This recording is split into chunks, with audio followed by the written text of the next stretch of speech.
Tenali double horse వారి సంక్రాంతి శుభాకాంక్షలు. Tenali double horse TDH అవుట్లెట్లు త్వరలో మీ ఊరికొస్తున్నాయి. ఈ రోజు ఈ నగరం విశ్వ నగరంగా పెరగాలి.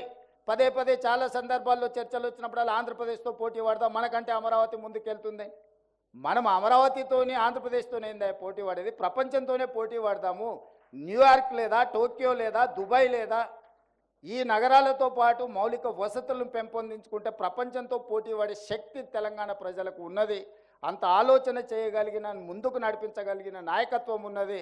ప్రపంచంతోనే పోటీ పడదాం. ప్రపంచంతో పోటీ పడాలంటే మిత్రుడు బండి సంజయ్ గారికి నా విజ్ఞప్తి ఒక్కటే, మెట్రో రైలు అనుమతులు మనం తెచ్చుకోవాలి. చెన్నైలో, తమిళనాడులో ప్రతిపక్ష పార్టీ ఉన్నా అక్కడ ఆమోదించారు, క్యాబినెట్లో పెట్టి. కర్ణాటకలో కాంగ్రెస్ ప్రభుత్వం ఉన్నా కూడా మోడీ గారు బెంగళూరుకి మెట్రో రైలు ఇచ్చిండ్రు. ఈరోజు ఒకనాడు 2వ స్థానంలో ఉన్న హైదరాబాద్ మెట్రో ఈరోజు 9వ స్థానానికి మనం పడిపోయినాము. ఈ 9వ స్థానం నుంచి మనం ముందుకు రావాలి అంటే పెద్దలు వినోద్ కుమార్ గారైనా, నేనైనా, బండి సంజయ్ గారైనా మెట్రో విస్తరణ కోసం, రీజనల్ రింగ్ రోడ్డు కోసం, రీజనల్ రైల్వే లైన్ కోసం, అదేవిధంగా డ్రై పోర్ట్ కోసం, డెడికేటెడ్ గ్రీన్ఫీల్డ్ హైవేతో పాటు రైల్వే లైన్, బందర్ పోర్ట్ కోసం, ఈ తెలంగాణ అభివృద్ధి కోసం మనందరం కలిసికట్టుగా పనిచేయాలి. తమిళనాడులో ఏదైనా విషయం వస్తే, జల్లికట్టు సమస్య వస్తే అందరూ కట్టగట్టుకొని కేంద్ర ప్రభుత్వంతోనే కొట్లాడి జల్లికట్టుకు అనుమతి తెచ్చుకున్నారు.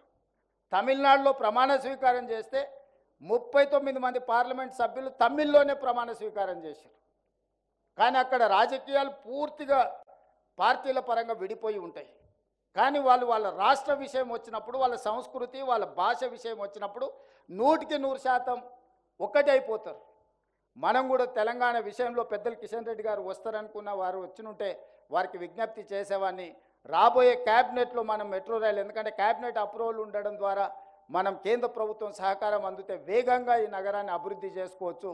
ఈ అభివృద్ధికి సంబంధించిన విషయాలు, అదేవిధంగా యంగ్ ఇండియా స్కిల్స్ యూనివర్సిటీ, స్కిల్స్ని అప్గ్రేడ్ చేసుకోవాలనుకుంటున్నాం. మనము 1956లో ప్రారంభించిన ఐటీఐలు, ఇండస్ట్రియల్ ట్రైనింగ్ ఇన్స్టిట్యూట్లు, ఆ రోజే సిలబస్ ఇచ్చిందో ఈరోజు అదే సిలబస్తో ముందుకు పోతున్నాం. సర్టిఫికేట్ తీసుకొని బయటకు వస్తే అక్కడ తీసుకుంటున్న ట్రైనింగ్ బయట ఉపయోగం లేదు. వాడు అంబాసిడర్ కార్ మీద ట్రైనింగ్ చేసి వస్తాడు, బయటకు వస్తే అంబాసిడర్ కార్ దొరకదు, వాడు ఏదైనా పని చేద్దామన్నా.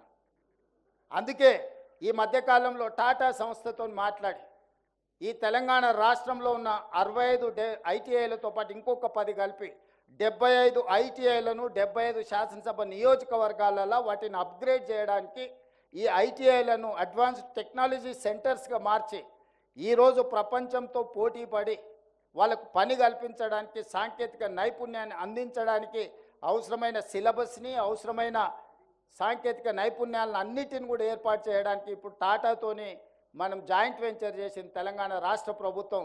దీన్ని అప్గ్రేడ్ చేయడానికి 2400 కోట్ల రూపాయలు ఖర్చు అయితే కేవలం 14% 300 కోట్ల రూపాయలు మాత్రమే తెలంగాణ రాష్ట్ర ప్రభుత్వం పెడితే టాటా సంస్థ 2100 కోట్ల రూపాయలతోని 86% వాళ్ళ నిధులతోని తెలంగాణ రాష్ట్రంలో ఉన్న మారుమూల ప్రాంతాలలో ఉండే యువకులకు సాంకేతిక నైపుణ్యంలో శిక్షణ ఇవ్వడమే కాకుండా ఉద్యోగ ఉపాధి అవకాశాలు కూడా వాళ్ళే కల్పిస్తామని బాధ్యత తీసుకున్నారు.